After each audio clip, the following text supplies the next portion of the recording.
Patrick Hardy is the planet's go-to disaster expert for global governments, for businesses, for nonprofit organizations, and for families and individuals. Welcome to the show, Patrick. Thanks for having me, George. I look forward to our conversation today. Yeah, I'm excited to have you on. Tell us a little about your personal lives, more about your work, and why you do what you do. I believe that no one should ever have to experience a disaster in their entire life, and they don't need to ever experience one in their life. My main advocacy and what I focus on in my work is how to eliminate disasters out of your life entirely. That when things happen to you, whether it's a hurricane, whether it's an earthquake, whether it's a tornado, all those are disruptions to your life. That's it. But not only can we eliminate that as a negative disruption, we can actually turn it into something incredibly uh, useful to you, that it can strengthen you and make you better for next time. So that's really what my advocacy is about. And that's really what I do with my clients every single day, whether small businesses, big companies, or families and nonprofits. So one of the things that I have done throughout my career is I've, tried to phase in and see, what different element of disaster response am I going to be focusing on? So I volunteered with the Red Cross. I was a consultant to the government for a long time, and I've worked with small businesses of all types. Worked with restaurants and bars and nursing homes. I've consulted with Fortune 500 companies, and I've just discovered there are a series of secrets that if people implemented in a systematic manner, in fact, I sort of developed a model for that, then they can actually eliminate disasters and transform them into strengthening opportunities. Because in the end, all a hurricane really is a lot of rain and a lot of wind. And if we can turn ourselves and prepare ourselves in such a way that we can eliminate the disaster, then we'll never have to experience it. And it simply becomes a disruption, becomes a part of our life, no more than having to deal with the other annoyances and things that we deal with on a routine basis. Is this what you wanted to do when you were a little boy? No, no. I wanted to become a professor. Actually, when I was in college, I actually was an EMS professional. That's how I started. I was a first responder. And then I went to college. I was a national champion speaker and debater. And then I graduated college. And, when you study political science, that was one of my majors. When you study that, you think, everybody sort of has a cause, something that's important to them. Either they want to eliminate nuclear weapons, or they want to, prevent homelessness, or they want to focus on, some civil rights issue or immigration. And I didn't have any of that. I didn't have any idea what to do. So I graduated college and I was thinking about whether I was going to go to graduate school or not. And then in August of 2005, the answer came to me. We had Hurricane Katrina. Hurricane Katrina made landfall in South Louisiana, and I immediately wrote a letter to the governor of Louisiana saying, "Listen, I graduated top of my class. I'm a smart guy, but I'm not politically connected. I have no other way of knowing you, but I would like to come work for you." And so I ended up being a contractor for the government for a long time. So, advising and doing a lot of interesting things. And I started as kind of an intern and I kind of moved my way up. So it was really excited. Then I went to Europe. I studied emergency management in Europe after a few years. And then I came back and then I opened a business. Nice. Okay. Mhm. So, won't the government take care of us? Why do you have a job? The major assumption that people make all the time in disasters is if I do nothing, someone will take care of it for me. Whether that's the fire department, whether that's the police department, whether that's FEMA, whether that's some sort of emergency management agency, someone, normally in a uniform and a badge, will come and take care of me. And what I tell clients, and I tell this to people all the time, is I say, disaster after disaster after disaster after disaster has borne this out. Really, you're on your own.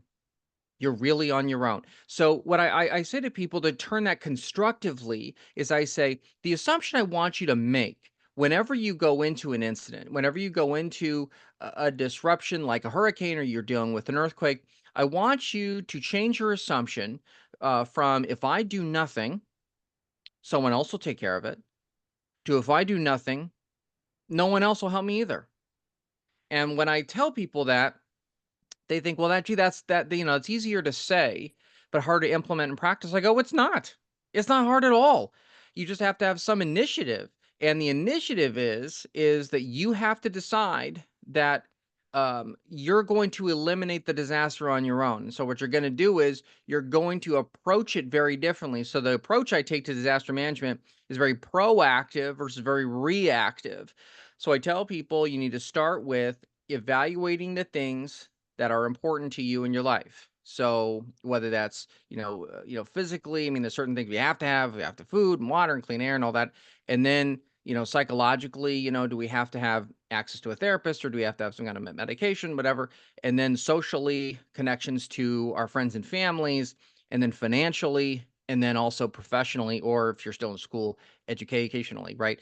So having access to these things. And I tell them, if we assert that if we don't do anything to prepare those things for a disruption like a category 5 hurricane, which is about to strike Western Florida, as you and I speak right now, then you're going to experience a disaster every day. If you don't ever have that ready to go, then basically you're always going to be weaker. Because when we think about, gee, I got struck with a disaster, it's I become weaker. When I go to my clients and I work with my clients, I turn to them and I say, I'm going to make you stronger after the disaster, not weaker. I'm going to make you stronger physically. I'm going to make you stronger psychologically, and so on and so on. And there's just like a series of things you can do by really analyzing and saying, what are the critical things I have to have? I have to have when there is a disruption to my normal daily routines. By examining that and by utilizing the assumption that those things I need will not be provided by anyone else other than me, then that changes your attitude towards how you prepare for these kinds of things and how you overcome them. That makes a ton of sense. And it's so simple, but it's not easy to make that mental shift between somebody's going to take care of it for me to I am 100% responsible for it and I'm going to be ready. Mhm. Yeah, it is. And, like I gave people this great example. I always talk about the backpack. So, because it's so ubiquitous, meaning we see it all over the place in disasters, right? So people will say, well, you'll go and on all of us, those of you who are hearing this, I'm sure you've gone to one of those big box stores. You go to Home Depot, Walmart, fill in the blank, and you go there, and inevitably there is some place in the store where they have the red backpack.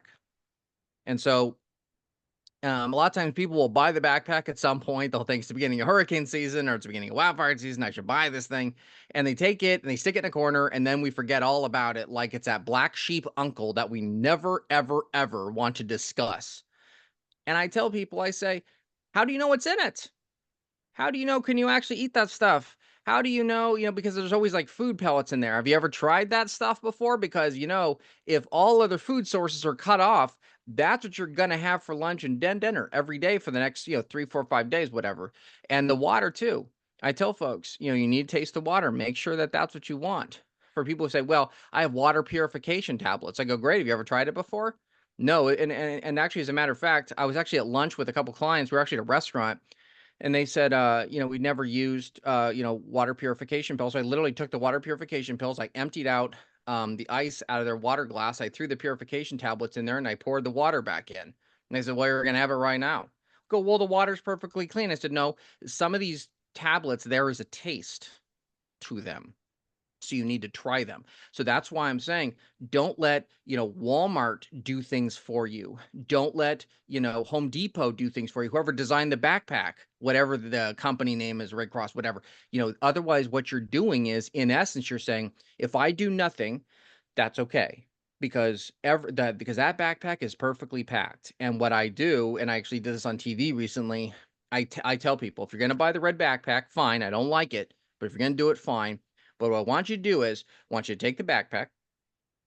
I want you to clip off the little zip tie they always have. They always have that on there. It's an anti-shoplifting measure. So cut that off, open it up, and I want you to dump it out on the floor. Everything you have, or on a table, whatever. Just dump it out. And we dump it out, and people go, why would you dump it out? It's all nicely packed. And I say, because you need to know what's in here. You have to know what this backpack can and cannot do. That's the key to asserting it, to saying, this is my responsibility. I'm not going to hand it off to some company to handle my hurricane, response, I'm going to be responsible for it. And by analyzing it in advance, and then you look at the backpack by saying, if I don't do anything, no one's going to do anything else either. All of a sudden, you look at the backpack very differently, because now you see the backpack as it's a nice tool, but in the end, I have to verify this thing is going to work. So I do that all the time with clients. We unzip everything, we pour it all out. Matter of fact, I had a school one time, and I told all the teachers, I said, you have all these red backpacks here. And I asked all the teachers, I said, how long have you been here? And, I got various times, 2 years, 5 years, 10 years. And so I took their red backpacks and I said, I don't want you to open them. I want you to tell me what's in them. Hmm. And nobody knew. I mean, they say the basic things, right, George? Everybody says, right? Flashlights, maybe a blanket, maybe has a little bit of food in there, maybe a couple water packets. And I said, who's the backpack for? And they said, well, it's for the whole class. I said, okay, let's open it up then. We opened it up. There were like 3 water packets in there. Said, that's not enough. That's not enough for a whole class. I mean, if you're stuck in a classroom because there's a chemical spill outside, which by the way, is not an unlikely scenario in a lot of places, you are now stuck in the classroom. You think 3 water packets are going to be enough for 30 kids? Do you really think that? So what I tell them is I basically say, look, you need to look at that backpack as, if I do nothing. In other words, if I don't look at that backpack or anything, no one else is going to else to fill that backpack. I'm going to fill it. And I'm going to fill it with things that are important to me, things that I know are going to be important. And there's a method and a system that I show people, and I walk them through it. Here's how to look through, here's how the things that are important to you physically and psychologically and financially. And then we go through those things, and then we fill the backpack after we've done that work. I don't care what disaster you're facing, so to speak, whether it's a wildfire or hurricane. I don't care about all that. What matters to me is, what is important to you if there's a disruption in your life?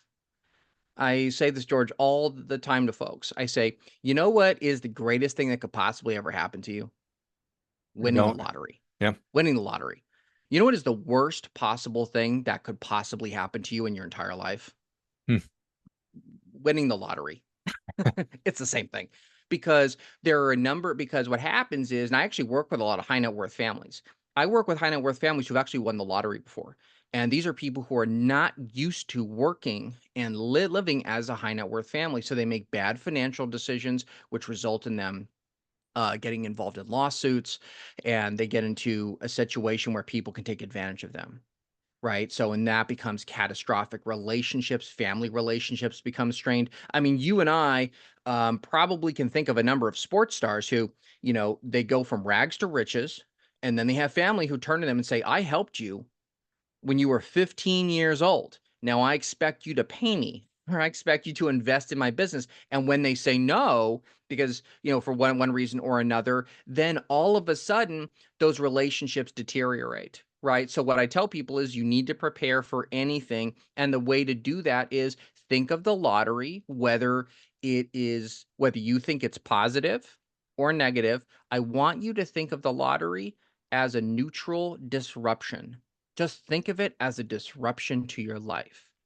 When you think about it like that, now you begin to say, how do I prepare myself and ensure that I have what I need to turn this disruption into something positive versus something negative?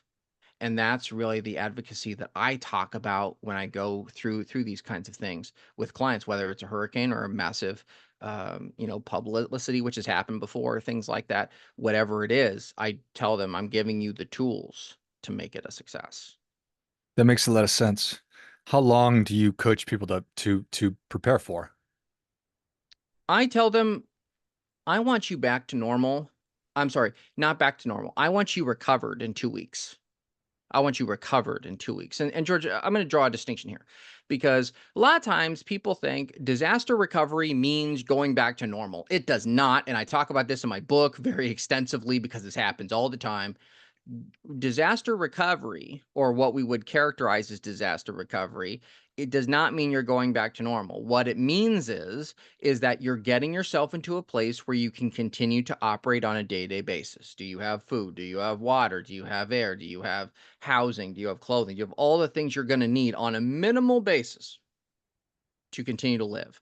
Do you uh, during COVID, one of the things I had clients calling me all about all the time was they said, well, um, we need to get back into business as fast as we can. That's probably going to be a month or two. I go, you guys have employees who can't go more than 2, 3 weeks without a paycheck. You've got to be paying people. And they go, well, we never really thought of that because, hey, we're not in business. So we have no way of paying these people.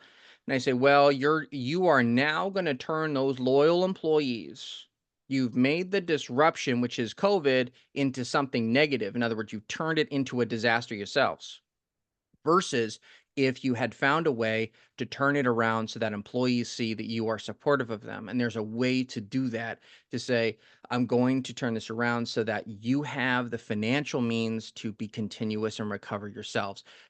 Going back to normal is very different, and that is going to be dependent on the disruption itself, right? But the recovery, I say, 2 weeks. In 2 weeks, you're going to be fully in a place where we can continue to operate, meaning we're working, we're able to get a paycheck still. We have the food we need, we have the housing we need, we have the shelter we need, we have the clothing we need. We have, if we need access to therapists, we have access to those things. If we need a friends, like for example, I know a lot of people who say, I have friends in a in this club, or they're at church, or they're at some, affiliation. And I say, then we need to restore that connection as fast as possible. That is just as important when there is something as massive as a massive hurricane to get you back, because you need that. That's part of who you are. And so as a planner, I turn to people and I say, let's make sure we can establish that as fast as we can. In 2 weeks, I'm not going to allow anyone to be uh, unrecovered after 2 weeks. So after 2 weeks, I'm going to put you in a place where you are back to where you need to be. That that makes sense. So you've done your job, and let's just use a family as an example. Everybody Mhm. has done the exercise of figuring out what is most important to them, what they must have with them, and they have their backpacks packed up. The siren goes off, they execute their plan. So they've come through this disaster, and it's been a disruption, not a disaster. As a family, they've proven to themselves that they can do it, and they can come together and do make t difficult decisions because they've already made a lot of them. Is that what success is? Yes, it is. Because you have essentially said, I have reasserted control over the disruption. It is up to me. It is up to me if this is going to be a disaster, or if this is going to be something. I actually call it reversing disaster. I actually say we take that and turn ourselves that we're stronger as a result. Because what you've said is the very baseline. Is I say, every single person, if they are positioned properly and they're able to handle it themselves, all of a sudden you now have reasserted control. The reason why people are so afraid of hurricanes and earthquakes is because they think they have no control over what happens. And I say, in the end, George, an earthquake isn't a disaster. And I actually do this with audiences all the time. So what I'll do is this. I'll ask everybody. I'll say, how many of you think that a 1.0 earthquake, so a 1.0 on the Richter scale, okay, so a 1.0, how many of you think that's a disaster? And I won't get any hands up. And then I'll say, okay, imagine we have a 9 on the Richter scale. So it's a 9.0 earthquake. And how many of you think that that's really a disaster? And I get every hand up. And I say, well, let me ask you this question. What if that 9.0 earthquake occurs in the middle of Nowheresville, Alaska? So northern Alaska, where nobody lives. We have a 9.0 earthquake in the middle of nowhere. No one felt it. It was registered by the seismometer. So in other words, they were actually able to catalog it, but it didn't affect anybody. And then everyone will say, oh, that was not a disaster. So I said, well, okay, so then basically an earthquake that occurs in the middle of nowhere. So the earthquake itself does not denote if it's a disaster. It's how much it impacts your life and how much it makes you weaker. Because now, if I were to say Los Angeles or San Francisco instead of the Canadian nowhere, all of a sudden it's like everybody says, wow, that's going to be a catastrophic disaster. And I say it's not going to be a disaster if people assume that if they do nothing, No one else will either. And they have prepared in advance. They know what they need to have access to. They've got to have food. They've got to have water. They got to have clothing. They got to have shelter. And they've laid out those things in advance and they've sorted that out in advance. That's why really great disaster planning is so empowering, George. That's why I tell people this all the time. It doesn't have to be doom and gloom. It doesn't have to be blood and guts. If I can turn to you and say, this kind of preparedness actually makes you better afterwards, gives you a chance to strengthen those relationships and strengthen your community. Because now, if you are fully autonomous, fully, now all the government resources that have to be expended, they don't have to expend as much on you anymore. And they can focus on the people who are most vulnerable in our society, the ones who really don't have access to these things, either because of socioeconomic status or for some other reason, a medical reason. So what I say to folks is I say, let's focus on letting the government to focus take care of them, people who simply can't take care of themselves. And in the meantime, people we're responsible for, including people who we take care of. So we're not going to expect a 4-year-old to handle this all on their own. So we as adults, as the parents, say, I'm going to help you. I'm going to help empower you so that you have some semblance of control, because children want that control too. And if we're caretaking for an elderly loved one or pets. I say this all the time. I mean, I actually have a cat who I think is the most disaster prepared cat imaginable. I mean, she knows when there's an earthquake about to happen, she knows where to go. She just has it. She just has that knowledge. And as a matter of fact, a couple of times when she's like run around my bedroom, I said, okay, something clearly is going on. And lo and behold, we either I didn't feel the earthquake or we were about to have one. So that's one of the reasons why I say to folks, I say, if you are pet parents, if you are parents of small children, if you're taking care of an elderly parent, whatever it is, you have to assert the control for them, because really they can't do it. So I want you to make the assumption for them that if I do nothing for this person, this pet, this child, this elderly person, no one else will either. So I'm not expecting the government to drive up in an ambulance, pick them up and take them somewhere, because you know what? I tell people this, in a massive earthquake, that's not going to happen. That just isn't going to happen. So, but the issue lies is when people say, don't worry about it. If things get really bad, someone will come take care of us. That's when the disaster comes, because guess what? You're now weaker afterwards. You're weaker. You weren't more prepared. You were less prepared. Now you're at the mercy of the events versus being in control of those events. And that's what I advocate for in all the preparedness activities that I engage in. I love it. One last thing. I imagine some people say, okay, I'm going to throw this in the bag and this, and I'm going to need to bring this and that and this. Probably not enough space to take everything. Right. Yeah, so what I say to them is I say, I do what's called I call it the rule of threes. So take 3 things that you can put in the backpack, 3 things that are in the backpack, and then 3 items that give you access to things somewhere else. So for example, let's say you have a storage unit somewhere. Okay, so and let's talk about food. Okay, so let's say you decide, I have some food I can take with me. So I have some granola bars. Great. So we're going to put those in there. Okay, that's one. And then number 2, we have the emergency food here. Great. So we put a couple of those in there. Fantastic. And then number 3, we have some other, immediate like breakfast bar. Great. I can put those in there. Now there's 3 other things, but we can't carry all that stuff in the backpack. That's impossible. So what I say is I say, maybe you have a key to the storage unit in your backpack. Maybe you have some in your trunk and you have a spare key to your car in the backpack. You know what I mean? So you can access those things. It's the same with water. I tell people all the time, you can't carry 50 water bottles in there, but you know what? If you can pre-position water bottles in various places, all of a sudden you have some in the backpack and you have some somewhere else. So you will always be able to access those things. Water purification tablets, you can keep them. I even have a family where they actually have a camping stove and everything, and that's what they lay out and say, if we have to, we're going to go to the storage unit, we're going to pull out our camping stuff, and we're going to actually boil water. All the power to them. Because I say now, you're not at the mercy of whether or not the government is able to restore the water in 1 day, 2 days, 3 days, 4 days. You have completely reasserted control of that. Totally.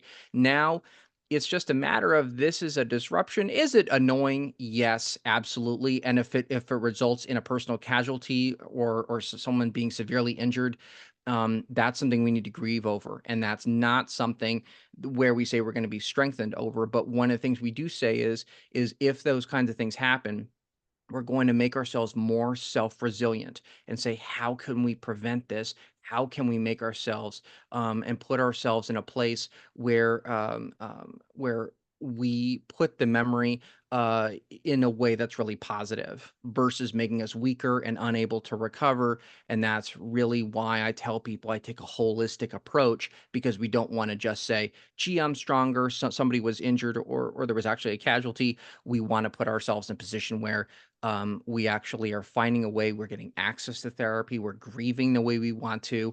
And then afterwards, we say, in that person's memory, how can we be better so that next time this never happens again, or the likelihood is less and less? And that is really how we get through even the largest kinds of events. That makes so much sense. Well, Patrick, thank you so much for coming on. Where can people learn more about you? How can they engage with you? Thanks very much for having me, George. I appreciate it. Enjoyed the conversation as well. If you want to find me, I am at disasterpatrick.com. Again, disasterpatrick.com. I actually have a YouTube channel, which is really awesome. We have some amazing videos. I just, a couple weeks ago, I broke the Guinness World Record. I did CPR. I did the longest marathon CPR. I ended up doing CPR for 28 straight hours. So I've got a lot of really cool events. I'm basically taking on the most difficult disaster challenges in the world. So check it out. Actually, the first one we did was we evacuated 230 cats off of a cat sanctuary, and we were able to complete that in 90 minutes. So, and then I did the CPR one. We've got some amazing videos. I'm testing out, for example, all the different kinds of disaster food, gluten-free ones and vegan ones. So doing a lot of really cool things because I want to show people that, in fact, you can reassert control. Because, as I always like to say, if you prepare for a disaster, you'll never experience one. Thanks again for having me, George. I love it. If you enjoyed this much as I did, show Patrick your appreciation. Share today's show with a friend who also appreciates good idea. Go to disasterpatrick.com. That's an awesome website, Patrick, and check out his YouTube channel as well. And I will list all the different places in the notes of the show, obviously. Thanks again, Patrick. Thank you. And until next time, remember, do your part by doing your best.